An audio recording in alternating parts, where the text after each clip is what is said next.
ज्येष्ठ मास के कृष्ण पक्ष की एकादशी को अपरा एकादशी अथवा अचला एकादशी कहा जाता है। इस दिन भगवान त्रिविक्रम की पूजा की जाती है। इसके करने से कृति, पुण्य तथा धन की वृद्धि होती है तथा भूत प्रेत जैसी निकृष्ट योनियों से मुक्ति मिलती है। जहाँ तक व्रत के विधि विधान और फलाहार का प्रश्न है, सभी एकादशियों के समान है। इतना सुनने के बाद युधिष्ठिर ने भगवान से कहा, हे भगवान, ज्येष्ठ मास के कृष्ण पक्ष की एकादशी का नाम क्या है तथा उसका महात्म्य क्या है, सो आप कृपा करके सुनाइए। श्री कृष्ण भगवान कहने लगे, हे राजन, इस एकादशी का नाम अपरा है। ये अपार धन देने वाली है। जो मनुष्य इस व्रत को करते हैं, संसार में उनको यश तथा कीर्ति की प्राप्ति होती है।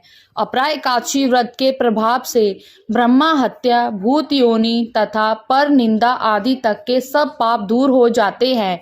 इस व्रत से स्त्री गमन, झूठी गवाही देना, असत्य भाषण, कल्पित शास्त्र पढ़ना या बताना, झूठा ज्योतिषी, झूठा वैद्य बनना आदि तक के पाप नष्ट हो जाते हैं।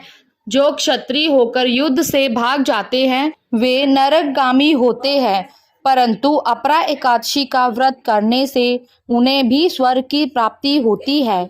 जो शिष्य गुरु से विद्या ग्रहण करते हैं और बाद में उनकी निंदा करते हैं, वे अवश्य नरक में पड़ते हैं, परंतु अपरा एकादशी का व्रत करने से वे भी इस पाप से मुक्त हो जाते हैं।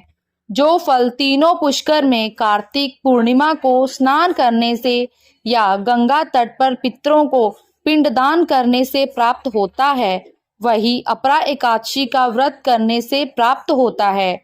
मकर के सूर्य में प्रयागराज के स्नान से, शिवरात्रि का व्रत करने से, सिंह राशि के बृहस्पति में गोमती नदी के स्नान से, कुंभ में केदारनाथ या बद्रिकाश्रम की यात्रा, सूर्य ग्रहण में कुरुक्षेत्र के स्नान, स्वर्ण अथवा हाथी घोड़ा दान करने से, यज्ञ में स्वर्ण दान करने से अथवा नव प्रसूता गोदान से जो फल मिलता है, वही फल अपरा एकादशी के व्रत से मिलता है।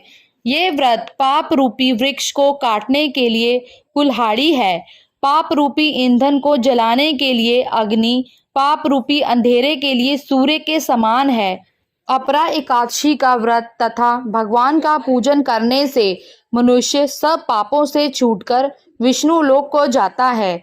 हे राजन, ये अपरा एकादशी की कथा मैंने लोकहित के लिए कही है। इसके पढ़ने अथवा सुनने से मनुष्य सब पापों से छूट जाता है, इसमें संदेह नहीं है।